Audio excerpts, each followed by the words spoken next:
49 GO తాత్కాలికంగా నిలిపివేస్తున్నట్టు ప్రభుత్వం చెప్పిన విషయం. అయితే దీనిపై ఆదివాసీ నాయకులు ఏమంటున్నారు?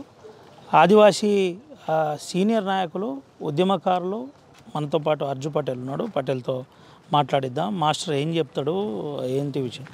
ఇప్పుడు జీవో రద్దు చేసినట్ట, నిలిపివేసినట్ట, ఏంటి దీని మీద కార్యాచరణ ఏముండబోతుంది? అంటే మీ జీవోను తాత్కాలికంగా నిలుపుదల చేసిండ్రు. దాన్ని పూర్తిగా రద్దు అయ్యే వరకు మా ఉద్యమం ఆగదు. ఏదైతే కుమ్రం భీము జిల్లా అంటే ఒక చరిత్ర గల జిల్లా. కుమ్రం భీము పోరాటం వలన 5th షెడ్యూల్ యొక్క హక్కులు మాకంతా సంక్రమించినాయి. ఏదైతే దాంట్లో భాగంగా జల్, జంగల్, జమీన్, స్వయం పాలన అనే 4 నినాదాలతో ప్రాణాలు అర్పించిన చరిత్ర కుమ్రం భీము వద్ద ఉంది. ఏదైతే టైగర్ కారిడార్ పేరట, టైగర్ జోన్ పేరట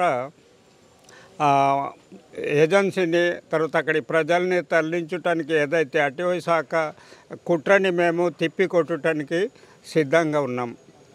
ఎందుకంటే ఈ జీవో రాకముందు పులులు లేకుండా, ఆదివాసులు లేకుండా జీవోతోటిన ఏదైతే ఇక్కడ ఉన్న ఖనిజ సంపదను దోచుకోవటానికి కొంతమంది దళారులు ఇదంతా చేసిన ఎత్తుగడని మేము ఎప్పుడో పసి కట్టినాము.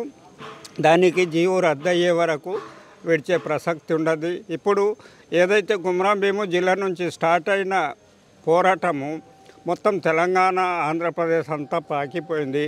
నెక్స్ట్ ప్రపంచ ఆదివాసీ దినోత్సవం తర్వాత నుంచి జాతీయ స్థాయిలో దీన్ని ఉద్రిక్తం చేసి ఏ రకంగా అయితే అది రద్దు అవుతుందో ఆ రకంగా రద్దు చేసి మేమంతా ఇక్కడ ఉన్న ప్రజలందరూ, కేవలం ఆదివాసులే కాదు అందరు ప్రజలు బాగుపడేటట్టు మేము పాటుపడతాం. ఏదైతే గోండ్వానా రాజ్యం ఏదైతే ఉందో, సిర్పూర్ మొదటి రాజధాని, రెండవది బలార్సా, తర్వాత చంద్రపూర్, దాని తర్వాత 32 గడ్లు, 52 గడ్లు, 52 గడ్లు, ఇట్లా ఘనరాజ్యాలతో ఉన్న రాజులు అంటే రాజుల రోజులు పోయినాయి.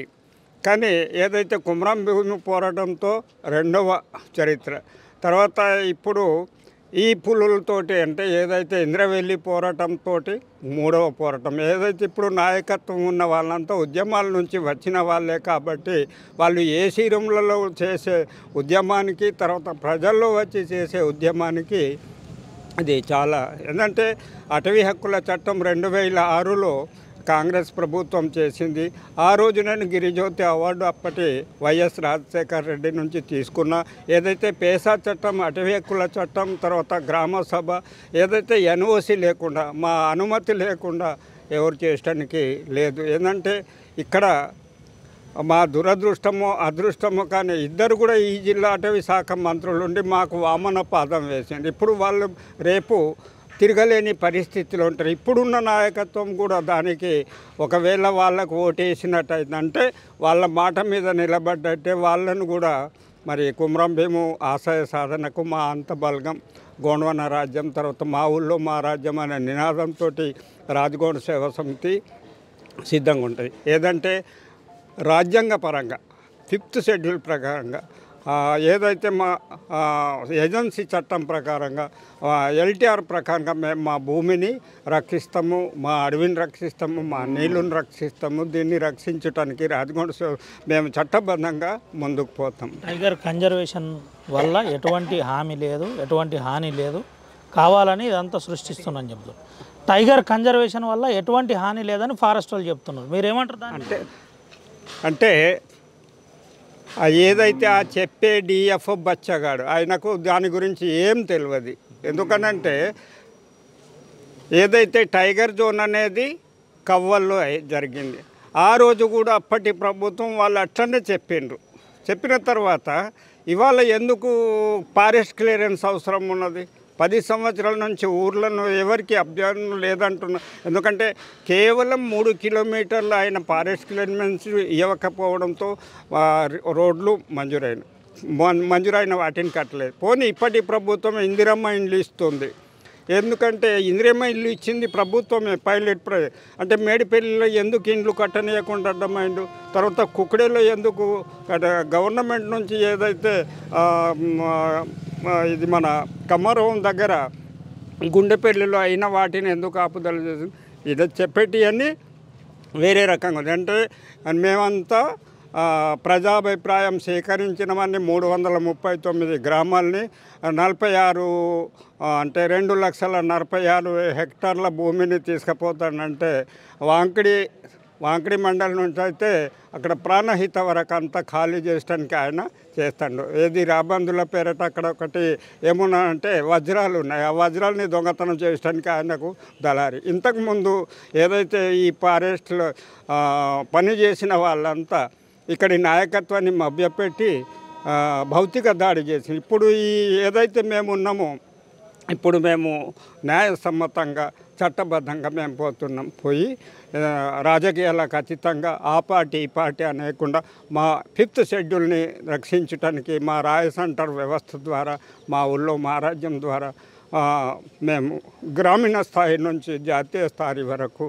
తీసుకుపోతాం. ఎందుకంటే నేను గౌడ మహాసభకు జాతీయ ఉపాధ్యక్షుని ఉన్నా కాబట్టి ప్రతి రాష్ట్రం నుంచి కూడా దీనిపైన ఉద్యమాన్ని అంటే చట్టబద్ధంగా వేరే ఇల్లీగల్కి పోయి ఏదో వాటి పనికి రాని నిర్ణయాలతో కాకుండా మా ఊళ్ళో మా రాజ్యం అని మా భూమి మాకు దక్కాలి, ఎల్టీఆర్ దక్కాలి.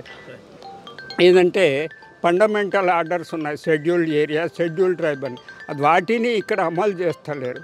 అమలు చేయక వీళ్ళ చేతిలో లేదు. ఎందుకంటే ఏజెంట్ గవర్నమెంటు కలెక్టర్ ఉన్నారు, తర్వాత రాష్ట్రపతి ఉన్నాడు, తర్వాత గవర్నర్ ఉన్నాడు. మేము గవర్నర్ని కలిసి చెప్పినాము, అందరినీ కలిసి చెప్పి ఏంటంటే మీ చేతులు ఉన్న పవర్స్ని మీరు తీసుకోవాలంటారు. అంటే పేసాలో గ్రామ సభలో ఉన్నంత బలము ఇంకా వేరే దగ్గర లేదు. కాకపోతే అక్కడ మభ్య పెట్టే వాళ్ళు దళారులు మోసం చేస్తున్నారు. పాపం మా డిఎఫ్కు తెలియదు ఏసీ రూమ్ నుంచి వచ్చింది ఆయన చెప్పిన ఆయనకు కూడా, ఎందుకంటే మీరు దాంట్లో లేదు మాతో కలిసి పనిచేయండి అని అన్నాం.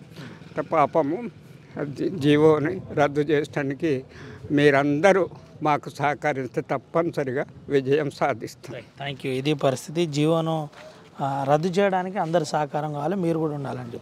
దాదా ఏంది పరిస్థితి? ఇది ఏదైతే మేము 29 తారీఖు నాడు నిరాహార దీక్ష చేస్తున్న టైం లోపల 30 తారీఖు లోపలనే ఇది 49 జీవోను అనుకోకుండా అధికారులకు ఎవరికి తెలియకుండా 339 గ్రామాలకు ఎటువంటి వాళ్ళ తీర్మానాలు లేకుండానే మా ప్రజాభిప్రాయ సేకరణ జరిగింది. మేము అంత చేసి మేము ఈ జీవోను తీసుకొచ్చినాం అనేది ఒక ఉద్దేశంతో దురుద్దేశంతో మన డిఓప్ గారు ఎటువంటి అధికారులు కూడా తెలియకుండానే ఆ జీవో తీసుకురావడం అనేది జరిగింది. ఈ పరిస్థితి లోపల మేము ఏం చేయాలో 5th షెడ్యూల్ లోపల ఏం చేయాలనే ఆలోచనతో ఉండే టైం లోపలనే మేము కలెక్టర్ ద్వారా అందరి ద్వారా తెలియపరిచి మేము మళ్ళీ యథావిధిగా మా గ్రామం లోపల వెళ్ళాలనే ఉద్దేశంతో ఒక రౌండ్ టేబుల్ ఏర్పాటు చేసినాం. ఆ రౌండ్ టేబుల్ ఏర్పాటు చేయడం వలన ఆ గ్రామాల లోపల వెళ్ళి పేసా చట్ట తీర్మానాలు చేసి గవర్నర్కు పంపాలనే ఉద్దేశంతో చాలా మట్టుకు కూడా ఆ పేసా చట్ట తీర్మానాలు కూడా చేసినాం. అయితే ఏదైతే ఇది టైగర్ కారిడార్ ఉందో ఆ కారిడారు ఆ జీవోను రద్దు చేసేంత వరకు కూడా మనం పోరాటం చేస్తామనే ఉద్దేశంతో చాలా మట్టుకు ఇన్ని రోజుల పోరాట ఫలితంగానే 49 జీవోను నిలుపుదల చేశారు. అది నిలుపుదల చేసినంత మాత్రం అసంతృప్తిగానే మిగిలిపోయింది. అది అసంతృప్తి కాకుండా ఆ జీవోను పూర్తిగా రద్దు చేస్తే మాకెంతో చాలా మంచిగా ఉంటుంది. కాబట్టి ముఖ్యమంత్రి రేవంత్ సార్ను కూడా మేము చాలా సంతోషిస్తాం. అతను రద్దు చేస్తాడనే నమ్మకంతో మేము గవర్నమెంట్ను కోరుతున్నాం. కాబట్టి ఒకవేళ రద్దు చేయకున్నట్టయితే మాకు జరిగేటువంటి అన్యాయాన్ని ఎవరు భరించలేరు. కాబట్టి జాతీయ స్థాయిలో కానీ రాష్ట్ర స్థాయిలో కానీ జిల్లా లెవెల్ కానీ గ్రామస్తులతో కూడా మేము పోరాటానికి సిద్ధం ఉంటాం. అది కూడా మేము చట్టం ప్రకారంగానే పోతాం, కానీ ఇల్లీగల్గా ఎటువంటి పరిస్థితుల్లో మాత్రం చట్టానికి వ్యతిరేకంగా మాత్రం మేము పోము. కాబట్టి గవర్నమెంట్ అనేది మేము ఎంత నమ్మకంతో అయితే గవర్నమెంట్ తోటి మేము ఉన్నామో అదే నమ్మకంతో వాళ్ళు 49 జీవోలను రద్దు చేస్తారని సీఎం గారికి కృతజ్ఞతలు తెలుపుతున్నాం. అంతే. ఇది పరిస్థితి. సీఎం గారికి కృతజ్ఞతలు తెలుపుతాం, కానీ వెంటనే ఇది రద్దు చేయాలి, నిలిపివేయడం కాదని చెప్తున్న పరిస్థితి. ఎట్లా చూడొచ్చు? ఒకవేళ నిలిపివేత కంటిన్యూయేషన్ ఎట్లా చూడవచ్చు దీన్ని? సరే, ముందుగా మీ ఆర్టీవీకి మా ఆదివాసీ సమాజం పక్షాన ధన్యవాదాలు సార్. అయితే ఈ 2 రోజుల క్రితం ప్రభుత్వము పాక్షికంగా ఈ 49 జీవోను నిలుపుదల ఫర్దర్ ఆర్డర్ అనేది వాళ్ళు మెన్షన్ చేశారు. ఆ రెఫరెన్స్ కలెక్టర్ గారు పంపించిన ఆందోళన మేరకే చేశారని కానీ ఈ పర్యావరణ చట్టాలు అనేవి ఎట్లా ఉంటాయంటే ఈ పర్యావరణ చట్టాలు కావచ్చు, అడవి చట్టాలు కావచ్చు, కాంగ్రెస్ లిస్ట్లో ఉంటాయి. ఇవి కేంద్ర ప్రభుత్వము, రాష్ట్ర ప్రభుత్వం కాబట్టి ఈ సమాజంలో ప్రతి ఒక్కరు కూడా పర్యావరణాన్ని ఎవరు విస్మరించడానికి వీలు లేదు. కానీ సేమ్ టైం ఏమనగా ఏదైతే వాళ్ళు 49 జీవోలో ఐటమ్ నెంబర్ 9లో పొందుపరిచిన విషయాలకు మేము చాలా వ్యతిరేకంగా ఉన్నాం. ఎందుకంటున్నానంటే ఈ ట్రైబల్ ఏరియాలో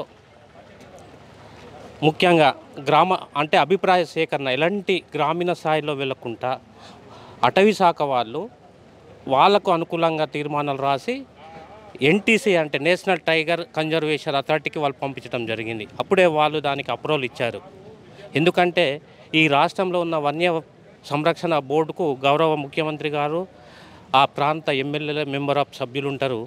కానీ ఇక్కడ అతి ఉత్సవంతో ఇక్కడ ఇంతకుముందు డిఎఫ్ఓగా కానివ్వండి, అటవీ శాఖలో ఉన్నతమైన హోదాలో ఉండి రిటైర్మెంట్ వాళ్ళు కొంత ఈ ఏదైతే నేషనల్ టైగర్ అడ్వైజర్ కమిటీకి తప్పుడు నివేదికలు ఇచ్చి ఆదివాసులను ఒక జంతువులను వేటాడేది ఒకటి చూసి గడిచిన కాగజ్నగర్లో కావచ్చు, పెంచికల్లో ఇటువంటి సంఘటనలతో చూపించే ప్రయత్నమే అటవీ శాఖ వాళ్ళు చేసి కేంద్ర ప్రభుత్వానికి నేషనల్ టైగర్ కన్జర్వేషన్ అథారిటీకి వాళ్ళు చెప్పడం జరిగింది రాష్ట్ర ప్రభుత్వం.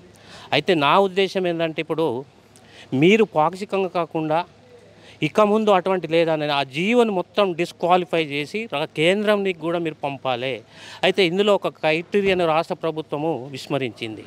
ఎందుకంటే ట్రైబల్ ప్రాంతాల్లో ఎక్కడైతే ఆదివాసులు ముప్పు అవుతారో ఖచ్చితంగా గిరిజన సంక్షేమ శాఖను కానీ నేషనల్ ట్రైబల్ షెడ్యూల్ కమిషన్ని వీళ్ళు అడిగి తీసుకోవాల్సిన జాగ్రత్తలు పాటించి కాబట్టి మేము పర్యావరణానికి ఆదివాసులం వ్యతిరేకం కాము.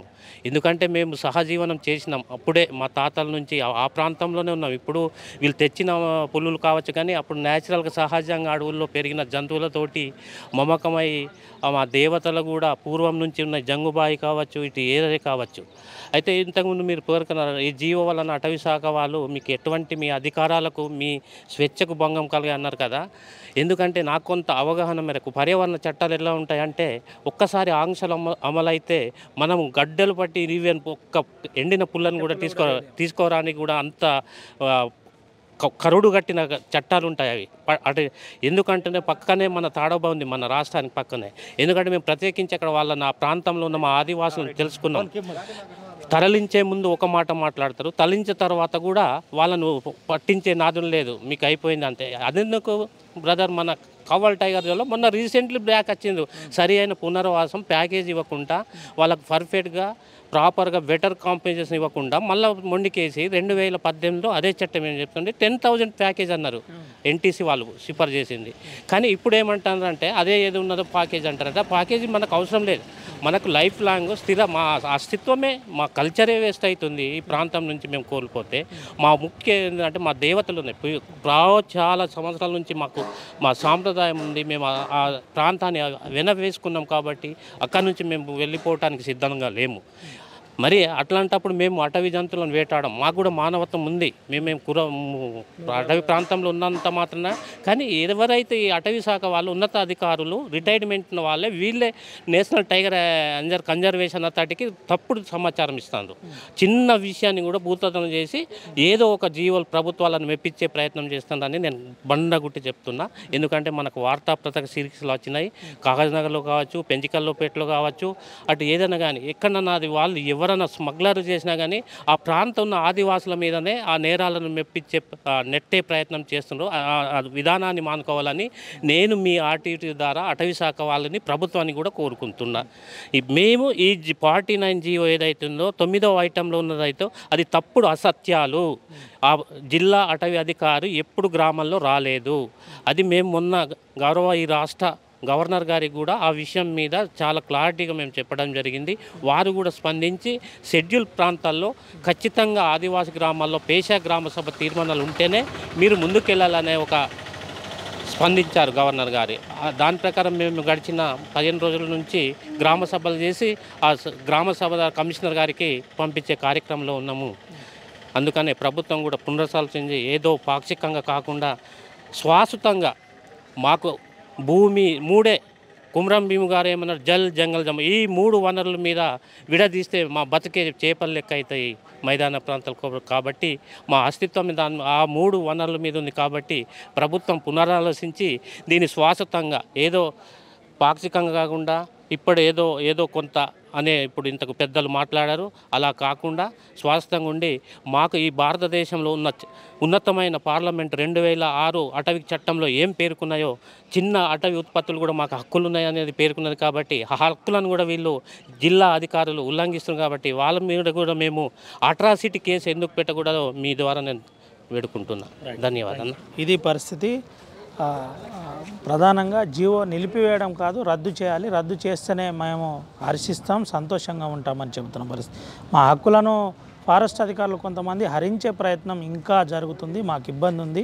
దీనివల్ల ఒక పెను ప్రమాదం ఉందని చెబుతున్న పరిస్థితి. తాడోబా లాంటి ప్రాంతాల్లో ఇప్పటికే మేము తెలుసుకున్నాం, చాలా ఘోరంగా ఆ ప్రాంతాల ప్రజలు, ఆదివాసీలు జీవిస్తున్నారు. ఇప్పుడు కవాల్ టైగర్ జోన్లో కూడా ప్యాకేజీల పేరుతో ఎంత ఇబ్బంది పడుతున్నారో ప్రత్యక్షంగా మేము చూస్తున్నామని చెబుతున్నారు. వందల సంవత్సరాల నుంచి మాకు పర్యావరణానికి ఇటు జంతువులకు ప్రత్యక్షంగా కలిసి ఉన్నాం. మాకు ఎటువంటి ఇబ్బంది లేదు. ఈరోజు ఏదో కొత్త పులులు, వీళ్ళు సాదే పులులు తీసుకొచ్చి పెంచుకున్న పులులను తీసుకొచ్చి వదిలిపెడితే మేము ఎట్టి పరిస్థితిలో భయపడం. మాకు మా ప్రాంతాల్లో ఉన్న 5th షెడ్యూల్ 6th షెడ్యూల్లో ఉన్న నిబంధనలు ఏదైతే ఉన్నాయో అవి వర్తించే విధంగా చూడాలి. ఇదే పరిస్థితి ఉంటే రానున్న రోజుల్లో ఉద్యమాలు ఇంకా తీవ్రతరం చేస్తామని చెబుతున్న పరిస్థితి. ప్రపంచ ఆదివాసీ దినోత్సవం తర్వాత ఇది జాతీయ ఇష్యూగా మార్స్తాం. ఖచ్చితంగా మా ఉద్యమాన్ని తీవ్రతరం చేస్తాం. ఈ జీవో రద్దయ్యేదాకా పోరాటం చేస్తామని చెబుతున్న పరిస్థితి కనబడుతుంది. అసలైన తొలి వెలుగు. ఫాలో వాట్సాప్ @తొలి వెలుగు official.